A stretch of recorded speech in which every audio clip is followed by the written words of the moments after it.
let's talk about how to thread up for a twin needle. So you're going to need 2 spools of thread. I'm going to just go ahead and put my next one right up here.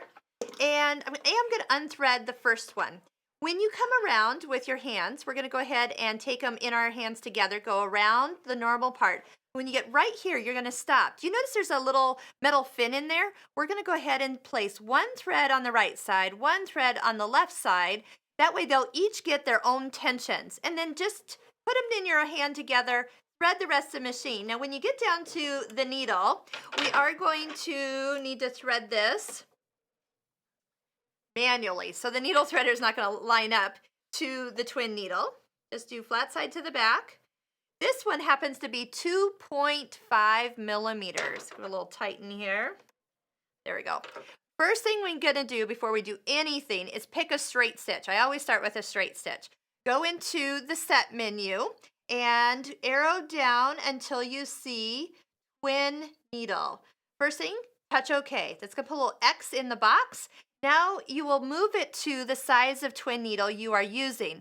So I'm using a 2.5, so we'll go down to 3.0, 2.5. It will go as small as size you can get is a 1.6, and you can go all the way up to a 6.0 double needle. Looks pretty big, it's gigantic. So let's talk about some of the things that you can use a twin needle for. Touch the tools function or the set menu, and that will take it out. What's nice is it will show on screen that you have a twin needle selected and what size. Will also allow us, or not allow us, like let's say we're on a zigzag and we go to make it wider, it's going to stop and not let me accidentally go past the maximum stitch width that it will do. It's also nice is when we turn off the machine and turn it back on, let's say the last thing you did was with the twin needle, you took it off, but you did not reset it. The message that's going to come up before you even get to the stitches is machine set for twin needle. Oh yeah, that's right, I need to turn that off. Go back into the set menu and reset it by unchecking the box. So we are all set. It's on a straight stitch. We just need to manually get your good eyes out and thread these needles up. It doesn't matter which thread goes in which needle. You'll also see that sometimes they want to kind of twist on each other. So down towards that needle doesn't really matter. Don't worry about it. Go ahead and thread it up.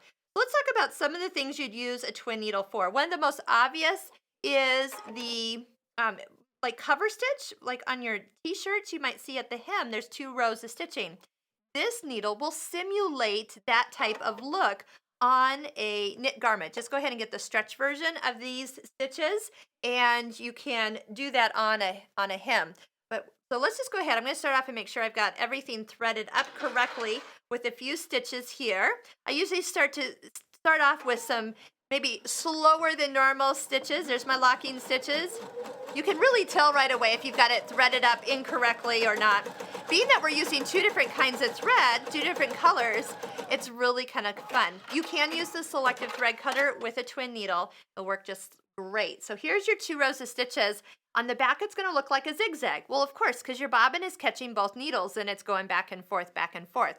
But why don't we try it with some decorative stitches? I said in the decorative stitch video, we could double all of our stitches because of what we're capable of doing. Let's go ahead and we're just going to go over to, let's do row 3, stitch number 36. I just randomly picked a stitch and we'll go ahead and sew it. There is going to be some that aren't going to look as good because they're really, really thick.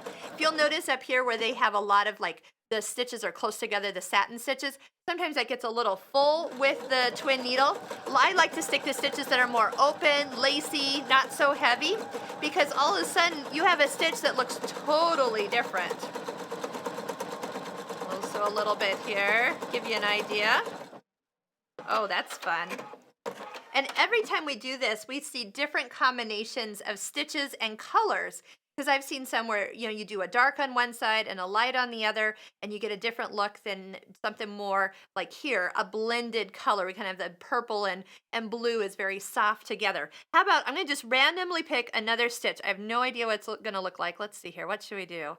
How about row 3?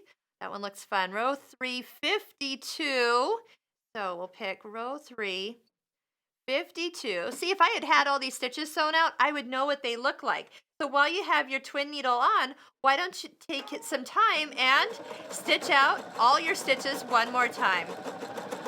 This one's a little heavier, so once again, I'm gonna just kind of take my time until I feel like I really have everything going right. Like I said, sometimes I slow things down. You can use the speed minus here, so it's not going so fast. You could even drop that speed down and then even do the start stop button, so you don't even have to hold your hold your foot on the foot control. That's always nice. That's as fast as it's going. We can speed it up just a little bit. Let's go ahead and we'll stop that. Use our selective thread cutter. See what we have here. Ooh, look at that. How fun would that be to surprise yourself with all the decorative stitches sewn out with a twin needle? Now, different size twin needles will give you different looks because the stitches will spread themselves out or be closer together depending on how close the needles are. So it's kind of fun. Last thing we're going to do, we're going to go take off the twin needle and then also take off the setting. So we'll come right down here, come to twin needle. It's got an X in the box. We're going to okay that, which will take the box unchecked. Touch tools to get out of that. And don't forget to take that twin needle off, because if you leave it on at that widest setting, your machine doesn't know you've got a twin needle on, so the needle's actually hovering over the edge of the foot, which means if you sew, you will break the needle. We don't want that.